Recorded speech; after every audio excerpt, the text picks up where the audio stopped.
नमस्कार दोस्तों। जिस तरह अभी ईरान और इज़राइल का युद्ध शुरू हुआ है, जिस परिस्थिति में ये युद्ध शुरू हुआ है और जो परिस्थितियां अभी बन चुकी हैं, और इज़राइल के साथ साथ अमेरिका, ब्रिटेन, जर्मनी और अन्य नाटो देशों ने भी उसमें अब भाग लेना शुरू कर दिया है। वहीं ईरान ने अपनी सुरक्षा पे खतरा आते देख उसने उसने भी वहाँ के अरब के देशों में विभिन्न जगह जहाँ पर अमेरिकी सैन्य ठिकाने थे, वहाँ पर उसने बमबारी शुरू कर दी। अब इसमें मूर्खता एक तरफ से नहीं है, मूर्खता दोनों तरफ से है। लेकिन उस दोनों की अब एक को मूर्ख कहा जाए तो वो एक अलग से बात है। लेकिन अगर दोनों मूर्ख हो जाएं तो उन मूर्खों के झुंड में और कोई भी सियाना ना हो तो एक मैं ये कहूँगा कि विनाश होना निश्चित है। जब विनाश होना निश्चित है तो इस चीज़ को हमें हमें हमें ध्यान रखना चाहिए कि किसी न किसी को इस युद्ध को रोकना ही होगा।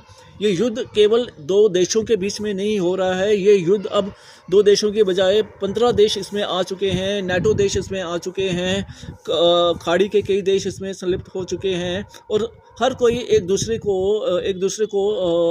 मारने, एक दूसरे पर अपना अपना अपना वर्चस्व बनाने के चक्कर में, अपने आप को सही साबित करने के चक्कर में वहाँ की जनता की जो जानें हैं, वहाँ की जो मासूम लोगों की जानें हैं, जो वहाँ पे काम कर रहे बाकी देशों से गए हुए लोगों की जानें हैं, वो दांव पर आ चुकी है। आखिर उनका क्या दोष है?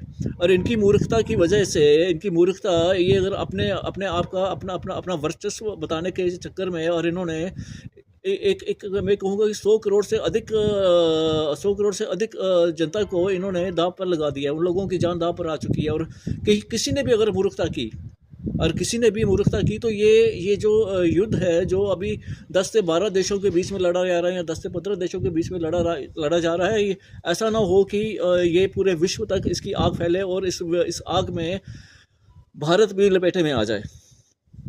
इसमें कोई शक नहीं है, क्योंकि मूर्खता की कोई हद ही नहीं होती है। और जब मूर्खों का झुंड चलता है तो वो झुंड अपने आगे पीछे रहने वाले लोगों के लिए भी मुश्किलें पैदा कर देते हैं।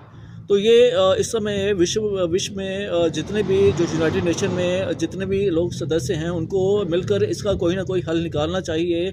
मूर्खता चाहे ईरान ने की हो, मूर्खता चाहे इसराइल ने की हो, लेकिन उसका खमियाजा समस्त ये एशिया का उपमहाद्वीप भोग रहा है।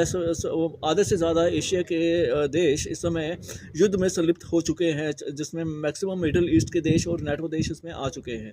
अब ये युद्ध किस चीज़ को लेकर है, ये तो वे दोनों ही